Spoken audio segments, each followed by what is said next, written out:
Another year, another near heartbreak from Netflix's most existential TV program.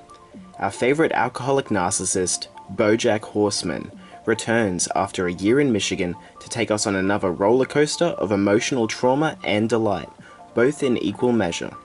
This season easily contains some of the best episodes of the entire series, yet it is also home to some of the lowest lows since the first half of Season 1. I'm looking at you, Todd, you bastard! You may be asexual, but you sure screwed me this season. So grab a scotch, whip out your vice of choice, and buckle up for our review of Season 4.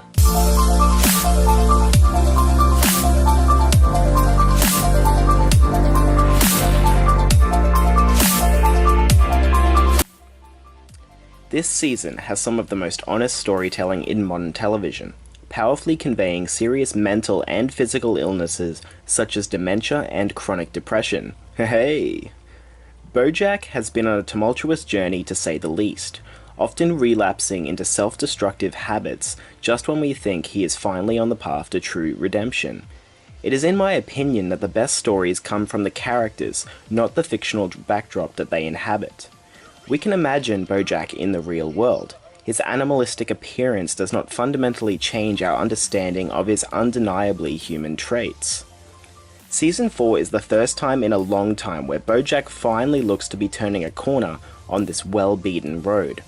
Some ongoing narrative threads of this season include Mr. Peanut Butter running for governor, Princess Carolyn attempting to start a family, and the introduction of Bojack's estranged daughter. Oh yeah, and some ridiculous stint with Todd about dentist clowns chasing people through the woods, but the less I say about that, the better. Some arcs are better than others. Bojack and Princess Carolyn especially are must-watch television every time they are on screen, making those little black things we call hearts skip a beat and uncontrollably feel heavier at points.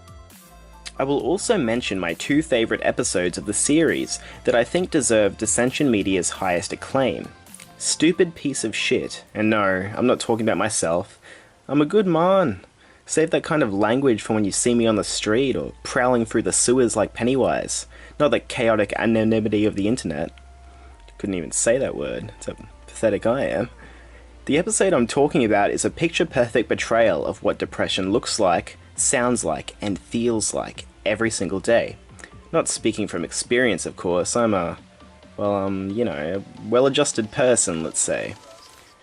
Bojack calling himself a piece of shit and contemplating whether to drive into incoming traffic is a startling realization into how Bojack really perceives himself. Him making the conscious decision to go out to a bar and get hammered all day, day drinking, instead of spending time with his family is one of my favourite scenes of the series. A relatable decision we've all made, I imagine. Sarcasm or thinly knitted veil of admission? Who knows? Who cares? Mr. Peanut Butter watching on worriedly as Bojack sculls drink after drink. Bojack thinking in his own mind, this is the nicest person in the world and even he thinks you're a piece of shit. This portrayal of mental illness is of the same standard as the underwater episode, in my opinion, from Season 3. I just wish that the Bojack producers reached out to me and Daniel as creative consultants on mental impairment. I'd like to think that we could be considered experts on the topic. We would have scared the bollocks off of them, let me tell you. A window into an outlook as dark as the ashen skies of a nuclear apocalypse, children dying in the decaying soil of an earth ruined by corporate sensibilities. But yeah, that's just my audition after all, nothing more than fiction, of course, ladies. The other episode that I think is unlike anything I've ever seen displayed on an animated show is episode 11, at least not for a long time, Is Time's Arrow. An episode completely dedicated to Bojack's emotionally abusive mother, Beatrice. She suffers from dementia and we the viewers get to see the world through her diminishing eyes. I won't say much more about the episode except that you need to see it. It'll choke you up and make you deeply sympathise for a character that was nearly universally despised previously. It's those talented writers squeezing a drastic emotional reaction from us, once again. Bravo. It's happened before and it'll happen again. Once again, I am enamoured by Will Arnett's stellar delivery as Bojack the Horseman. This is my favourite role that he has ever taken in his career. I know that may sound crazy, but I am surely in the minority, but I feel like what he is doing on this program is something very special. Alison Brie, Aaron Paul, Paul F. Tompkins, and Amy Sedaris all also reprise their roles as some of our favourite characters. I feel like in this season in particular, Diane and Mr. Peanut Butter's relationship was a lot more grounded. I know that may sound strange, as Diane is now essentially a BuzzFeed reporter, and Mr. Peanut Butter is running for governor, but the problems highlighted in their relationship through the vocal performance of both of these actors really made the entire relationship more relatable. The soft, explanatory tone Diane gives Mr. Peanut Butter when she's trying to get through to him, or the exasperated throw your arms up in the air reactions by Peanut Butter, are sure to remind viewers of their own lovers' spats. That is the best thing about this show. Even though it is centered on a group of primarily animal cartoon characters, they are still just as real as anyone you might meet in real life. Certainly more real than the a-holes on those other competing YouTube channels, am I right?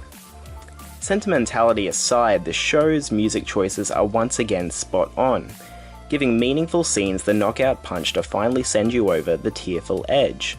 Also, there are several celebrities that lend their talent towards Season 4, including Zach Braff, Vincent D'Onofrio, Keith David, Kristen Bell, and my personal favourite, Rami Malek, as a deranged writer who doesn't trust email. Oh, how I love Mr. Robot and any reference to it I can find. Way back in September, I saw a really awesome TV show.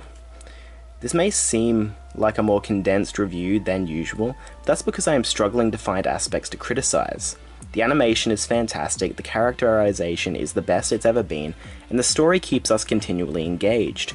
Come to think of it, the story of Bojack has always displayed that selfish acts based on personal gain have always resulted in devastating consequences, both for himself and those around him.